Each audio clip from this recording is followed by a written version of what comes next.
Un niño nativo, hambriento y marcado por el abuso, apareció en la puerta de un ranchero solitario, huyendo de manos que lo trataron como mercancía. Su pueblo, herido por siglos de traición, creyó ver en Nathan otro ladrón blanco. Pero un simple gesto de compasión cambió el juicio por respeto y el miedo por gratitud. Solo escuchen cómo este acto silencioso encendió una cadena de justicia que nadie esperaba. Nathan Holloway no era un hombre complicado. Viudo desde hacía 3 años, había aceptado el silencio como compañero. Vivía en una cabaña modesta, al borde del desierto de Sonora, con poco más que un caballo, una mula y la rutina de cada día.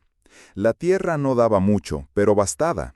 Nadie lo visitaba y él tampoco buscaba compañía. Aquel mediodía, mientras reparaba una cerca que el viento había tirado la noche anterior, se inclinó bajo la sombra de un mezquite reseco. El calor era tan seco que hasta el aliento pesaba. Estaba ajustando un alambre cuando escuchó un crujido entre los arbustos. Giró lentamente. De entre las ramas apareció una figura pequeña y sucia. Un niño, indígena, no debía tener más de 10 años. Su piel estaba curtida por el sol, los labios partidos y los ojos no miraban como los de un niño. Había algo apagado en ellos, algo que dolía ver. Venía descalzo, con los pies ensangrentados por el terreno áspero. Llevaba una piedra en la mano, temblando de cansancio o miedo, y gruñía en un idioma que Nathan no entendía. El ranchero alzó las manos despacio en gesto de paz. «Tranquilo, hijo, no voy a hacerte daño». El niño no respondía, solo respiraba con dificultad, como si cada bocanada le doliera. Nathan se agachó, sacó la cantimplora y la dejó en el suelo. El niño esperó unos segundos, luego se abalanzó sobre ella y bebió hasta que no quedó una gota. Después le ofreció un trozo de pan de maíz envuelto en un trapo. El niño devoró la comida con ansiedad sin levantar la vista. Cuando Nathan vio su espalda, se le endureció el estómago. A través de la camisa desgarrada asomaban cicatrices finas y oscuras, como si alguien hubiera descargado sobre él una furia sin razón. No preguntó nada, no necesitaba hacerlo. Solo sintió una rabia sorda, una ira antigua, de esas que no nacen en un instante, sino que se arrastran desde generaciones. No era solo por ese niño, era por todos los que no tenían voz, por todo lo que se había callado demasiado tiempo. Esa noche, sin pensarlo 2 veces, lo llevó a casa. Le preparó un baño tibio, le dio sopa caliente y le ofreció su cama. El niño no dijo su nombre. Nathan lo llamó Elijah solo para poder hablarle de alguna manera. Elijah no protestó. Se quedó dormido en pocos minutos, como si el cuerpo ya no pudiera más. Nathan se acostó sobre una manta junto a la chimenea. No durmió. Solo escuchaba la respiración del niño, y se preguntaba qué clase de mundo permitía que alguien tan pequeño terminara solo, perdido en el desierto. Al amanecer, salió a cortar leña. El aire estaba quieto, espeso, como si algo invisible lo contuviera todo. Y entonces los vio. Hombres a caballo, silenciosos, decenas, luego centenas. Uno tras otro, formaban un círculo perfecto en torno a su rancho. Todos apaches, armados, con la mirada fija en su cabaña. Eran 250. Nathan dejó caer el hacha sin darse cuenta. La paz se había terminado. El primero en desmontar fue un hombre alto, con el cabello gris recogido en 2 largas trenzas y una mirada que parecía haber atravesado más inviernos que guerras. No llevaba insignias ni hablaba con furia. No le hacía falta. Su sola presencia detenía el aire. Detrás de él, otros jinetes desmontaban en silencio, rostros firmes, curtidos por el sol y el polvo. Algunos con lanzas, otros con arcos. Todos miraban a Nathan como si ya supieran quién era, como si lo hubieran juzgado antes de oírlo hablar. Nathan se quedó quieto, con las palmas abiertas frente a su pecho. Su voz salió más firme de lo que sentía por dentro. No hice daño a nadie, solo le di pan. El líder lo observó unos segundos, luego respondió en un inglés duro, lleno de pausas que cortaban el alma. Ese niño fue arrancado de los suyos por hombres blancos. Lo hemos buscado durante 2 lunas. Creímos que tú también lo tomarías para ti». Nathan negó con la cabeza, le temblaba la mandíbula. «No es mío, lo encontré en el matorral, estaba muriendo de sed». Pero el anciano ya no lo escuchaba. Sus ojos se desviaron hacia la cabaña, donde una figura pequeña se asomaba desde la puerta. Elijah. El niño no lloraba, pero en su rostro había algo más hondo que el miedo, vergüenza. Bajó la cabeza como si su simple presencia frente a los suyos fuera una ofensa. Murmuró unas palabras en su idioma, palabras suaves, cargadas de algo que Nathan no comprendía, pero el líder sí. El viejo apache lo escuchó sin interrumpir. Luego giró hacia Nathan y lo miró sin acusación, pero con una verdad irrefutable. «Le diste comida, le diste fuego, le diste paz por una noche, pero no nos lo entregaste. Eso», hizo una pausa, «eso pudo costarnos su alma». Nathan sintió el peso de cada palabra como si se le clavaran en la espalda. No había querido retener al niño, solo había querido protegerlo. ¿Era eso también un crimen? De repente, 3 guerreros avanzaron, rodeándolo en silencio. Uno apoyó la punta de su lanza sobre el pecho de Nathan. Otro alzó el arco sin tensarlo. Nathan cayó de rodillas con las manos aún en alto. En ese instante comprendió que ningún argumento podría borrar siglos de dolor, que un solo gesto, por noble que fuera, no tenía el poder de sanar una herida abierta desde generaciones. Y por primera vez en mucho tiempo sintió verdadero miedo, no al daño físico, sino al juicio moral, a ser visto como parte del mismo mal del que intentaba distanciarse. El silencio era absoluto. Solo el viento movía ligeramente las crines de los caballos. Entonces, desde la entrada de la cabaña, una voz infantil rompió la tensión. «¡No!». Todos se volvieron. Elijah dio un paso al frente. Su voz temblaba, pero no se quebró. «Él me salvó, no como los otros». El anciano se quedó inmóvil, los guerreros también.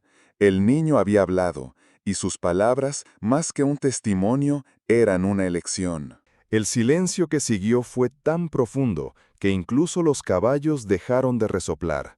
Ni una hoja se movía. Era como si el tiempo se hubiera detenido a la espera de una sola voz. Elijah, aún con los pies desnudos sobre la tierra seca, dio un paso hacia adelante. Temblaba, pero no de miedo, era otra cosa, como si llevara demasiado peso para un cuerpo tan pequeño. Miró al anciano, luego al resto de los suyos, y entonces empezó a hablar, primero en su lengua, con palabras rápidas, atropelladas, como si la verdad le quemara en la garganta. Luego, entrelazó fragmentos en inglés, mal pronunciados, pero cargados de sentido. Contó cómo fue llevado a una feria en Tucson, encadenado con otros niños, cómo lo vendieron a un hombre que lo trataba como si no fuera humano, cómo una noche huyó, solo, sin comida, sin agua. Caminó 3 días bajo el sol hasta que creyó que ya no llegaría a ninguna parte. Y justo cuando pensó que moriría, apareció un hombre blanco, uno distinto. No lo amarró, no lo golpeó, no le preguntó su valor, solo le dio agua, y pan, y fuego, y por la noche lo dejó dormir en su cama. El líder apache lo escuchó sin interrumpir. Su rostro era una piedra, pero sus ojos no lo eran. Observaba al niño como si viera algo que no esperaba encontrar, una semilla que había sobrevivido en terreno quemado. Entonces habló por fin, con voz serena, baja. «¿Quieres volver con nosotros?». Elijah bajó la mirada. Se quedó así un largo instante. El silencio regresó, más íntimo esta vez. Luego, lentamente levantó los ojos. Buscó los de Nathan. El ranchero estaba de pie, sin moverse, con los labios apretados y la garganta seca. Por dentro, una parte de él gritaba que se quedara, que aquí tenía cama, comida, un nombre, que no hacía falta más. Pero no dijo nada, porque sabía que no le pertenecía, porque entendía que los lazos verdaderos no atan, acompañan. Elijah lo miró como se mira a alguien que deja huella, y con un leve gesto de cabeza se volvió hacia el anciano y asintió. Iba a volver con los suyos. Pero justo antes de dar el paso final, corrió hacia Nathan, se lanzó a sus brazos y lo abrazó con una fuerza que no venía del cuerpo, sino del alma. Nathan lo rodeó con los brazos sin decir palabra, cerró los ojos. Quiso detener el momento, aunque fuera por un segundo más. «Gracias», susurró Elijah, en inglés suave, casi sin aire. El niño se apartó, caminó hasta su gente, y Nathan se quedó allí, con los brazos caídos y el pecho lleno de algo que dolía, sí, pero que también alumbraba. Sabía que ese adiós le pesaría por años, pero también sabía, con absoluta certeza, que había hecho lo correcto. Los guerreros se marcharon en fila, con la misma solemnidad con la que habían llegado. No hubo palabras, ni amenazas, ni gestos de poder. Solo hombres a caballo cabalgando lentamente bajo el sol, rodeando el rancho de Nathan en un círculo que se fue deshaciendo con cada paso. Uno a uno pasaron frente a él. Algunos bajaron la vista al cruzarse con sus ojos. Otros, en cambio, lo miraron de frente, con respeto callado, como se mira a quien ha hecho lo correcto sin esperar recompensa. No todos entendieron su gesto, pero nadie lo cuestionó. No atacaron, no tocaron su ganado ni su casa, solo se llevaron al niño que, por una breve noche, había sido parte de otro mundo. Elijah no miró atrás, pero tampoco hacía falta. Nathan volvió a entrar en su cabaña, volvió a preparar su café con la misma rutina de siempre. Volvió a hablar solo con sus caballos y a dormir bajo el techo que crujía con cada viento. Por fuera nada había cambiado, pero por dentro todo era distinto. Los días pasaron lentos, como si la tierra misma necesitara tiempo para entender lo que había ocurrido. Y sin que él lo buscara, su nombre empezó a viajar, de fogata en fogata, de aldea en aldea. No como un héroe, ni como un salvador, solo como el ranchero que no se quedó con lo que no era suyo. El hombre que escuchó sin preguntar, que dio sin exigir. Y fue así que, meses después, en mitad de una noche de tormenta seca, un rayo cayó sobre su granero. El fuego fue rápido, imparable. Para cuando Nathan logró apagarlo, gran parte de la estructura se había venido abajo. Se sentó en el barro, con las botas empapadas, mirando la madera quemada. Por un instante, creyó que tendría que volver a empezar, solo. Pero a la mañana siguiente, cuando el humo todavía salía entre las brasas, oyó cascos, muchos. No eran cowboys, ni vecinos, eran ellos. Los apaches llegaron sin anuncio, hombres de rostro endurecido por el viento del desierto, manos fuertes, gestos secos. Traían madera, herramientas, carne curada y trabajo. No hablaron mucho, no preguntaron nada, solo empezaron a reconstruir. Nathan no dijo una palabra, solo miraba cómo, viga por viga, su granero volvía a levantarse. Nadie lo dirigía, nadie daba órdenes, pero cada uno sabía qué hacer. Y entre ellos estaba Elijah. Ya no era aquel niño perdido, había crecido, sus hombros eran más rectos, su voz más firme.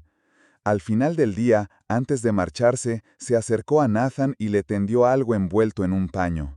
Una figura tallada en madera, un pequeño caballo, de líneas simples pero firmes, y en su base grabado con letra torte una frase: «No todos los blancos nos olvidan». Nathan lo sostuvo entre las manos por un momento largo. Luego entró en su casa, encendió la chimenea y colocó la figura justo encima, en el centro, allí donde pudiera verla cada noche. Y esa misma noche, mientras el viento silbaba entre las tejas del nuevo granero, Nathan Holloway, el hombre que había vivido años en silencio, sonrió. No porque lo hubieran ayudado, no porque lo recordaran, sino porque, por primera vez en mucho tiempo, supo que su vida, de alguna manera, había servido para algo bueno.